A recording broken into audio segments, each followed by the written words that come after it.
This is the story of an invention that changed the world. Imagine a machine that could cut 10 hours of work down to 1. A machine so efficient that it would free up people to do other things, kind of like the personal computer.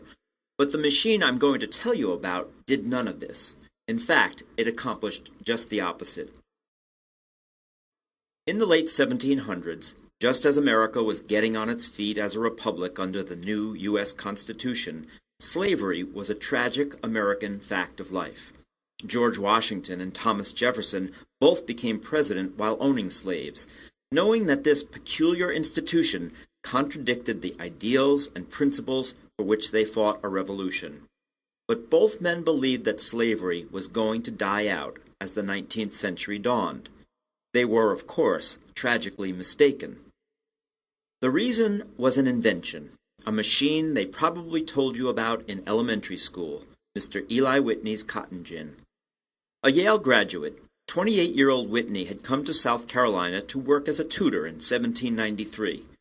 Supposedly, he was told by some local planters about the difficulty of cleaning cotton. Separating the seeds from the cotton lint was tedious and time-consuming. Working by hand, a slave could clean about a pound of cotton a day. But the Industrial Revolution was underway, and the demand was increasing.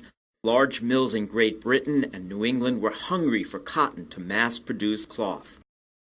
As the story was told, Whitney had a eureka moment and invented the gin, short for engine. The truth is that the cotton gin already existed for centuries in small but inefficient forms. In 1794, Whitney simply improved upon the existing gins and then patented his invention, a small machine that employed a set of combs that could separate seeds from lint mechanically as a crank was turned. With it, a single worker could eventually clean from 300 to 1,000 pounds of cotton a day. In 1790, about 3,000 bales of cotton were produced in America each year. A bale was equal to about 500 pounds.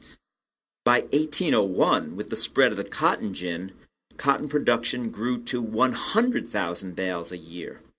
After the disruptions of the War of 1812, production reached 400,000 bales a year. As America was expanding through the land acquired in the Louisiana Purchase of 1803, yearly production exploded to 4 million bales. Cotton was king. It exceeded the value of all other American products combined, about 3/5 of America's economic output.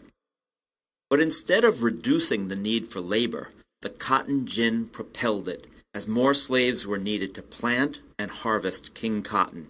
The cotton gin and the demand of northern and English factories recharted the course of American slavery.